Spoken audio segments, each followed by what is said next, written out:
Good afternoon, everybody. Good afternoon. Well, permit me please to first begin by giving a proper and heartfelt salutation to President Meserve, Provost Silva, members of the Board of Trustees, distinguished faculty and staff, Mr. Sean Newton, Dr. Rosanna Carducci, Dr. Lee Brassois, family, friends, and of course, ESA 15. I can honestly say that I would not be here today without all of your support and efforts these past 21 months. So as I deliver this speech today, I want you all to know and believe that you are delivering it right here with me. And I also want to take a second to give a very, very special shout out to my two mentors here at Salem State, Damian Lane and Jay Carey. Can you guys stand up really quick? I don't know where I probably still can't see you.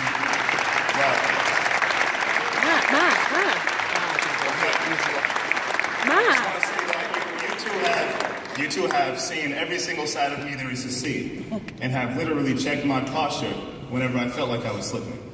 So thank you, and you are appreciated. Are just euphemisms and understatements at the very best. Let's hear it for one more time, everybody.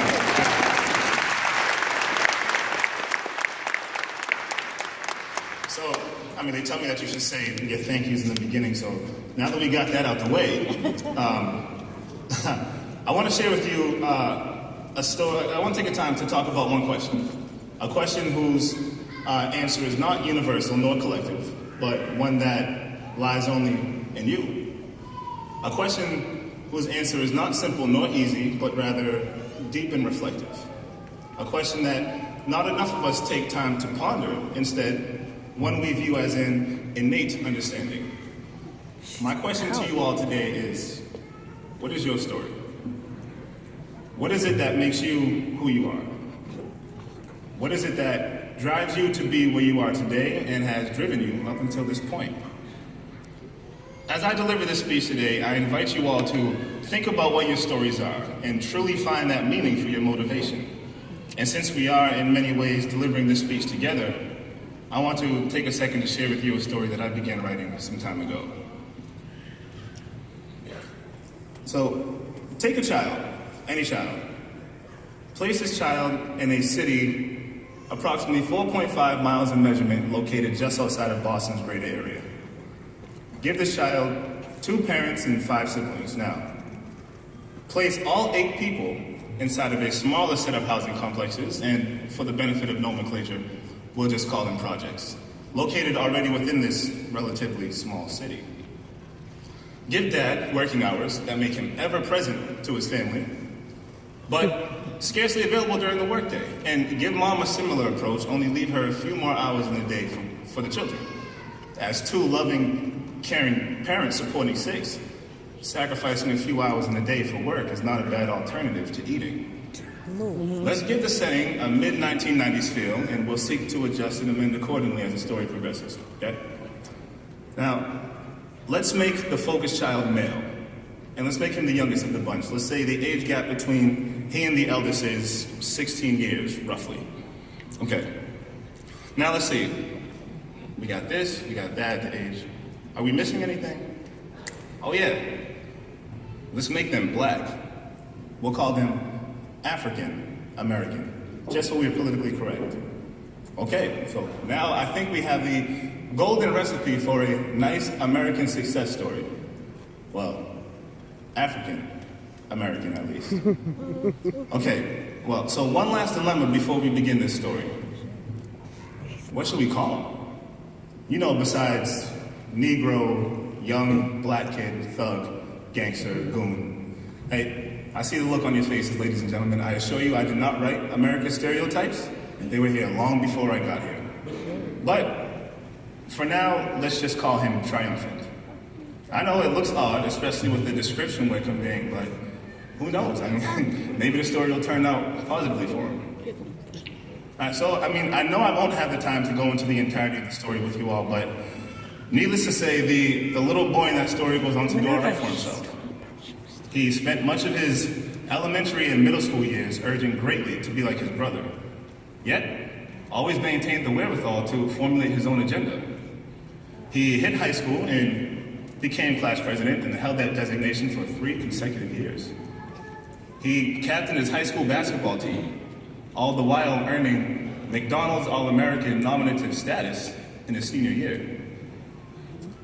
He went on to graduate college, becoming only the second child in his family to achieve a bachelor's degree, double majoring in American Studies and Juvenile Justice, and began to make a statement to the world that he was not merely a basketball player.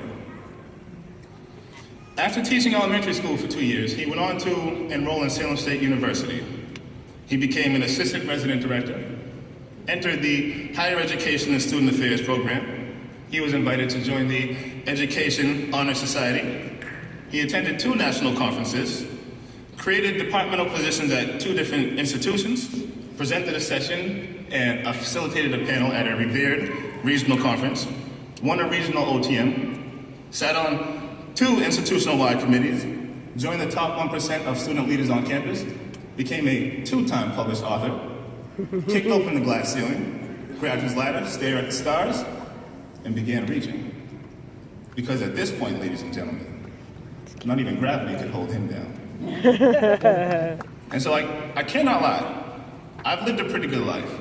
Great compared to some of our brothers and sisters in developing nations, even right here in America. Over the past few years, I have been privileged to learn a lot of things. I learned that student affairs is not just a residence life degree, as it was presented to me.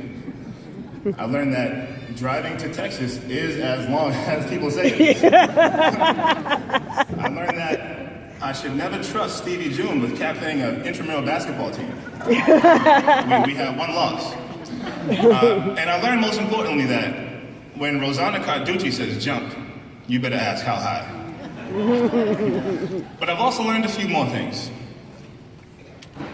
Just as well, I learned that holding your hands up and conveying yourself unarmed is not commensurate with innocence. I learned that apparently it was worthy of a conversation to inquire whether or not Black Lives mattered. And I understood that as Dr. King had once proclaimed, injustice anywhere is indeed a threat to justice everywhere. I quote one of my favorite movies, Higher Learning, when I say, being black does not free you from being a responsible individual.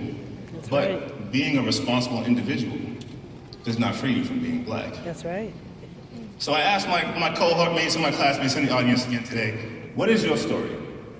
My grandfather, Cecil Busby, was Malden High School's first ever black teacher, and the only person in my family to have ever received a master's degree before today.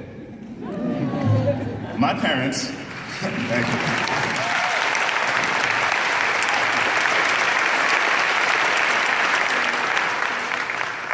My parents have raised 6 wonderful children who all grew up to be beautiful and influential adults in more ways than I can imagine.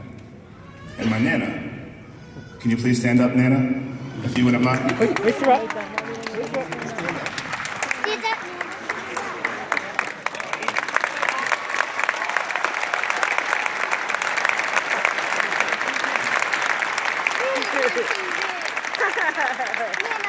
all of her 91 years of life, 1924.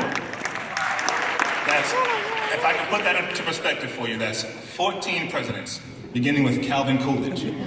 Gotta get that in there. She has seen more change and development and has more wisdom and knowledge than anyone I will ever know. I am where I am today because as the youngest, I wanted to be like them. But fortunately for me, we get to do this together.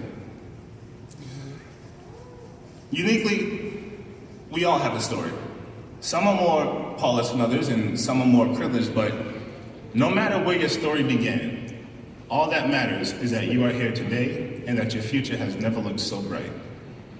Remember that success is in fact not a destination, it is a journey, and that the wheel stops spinning when you stop driving.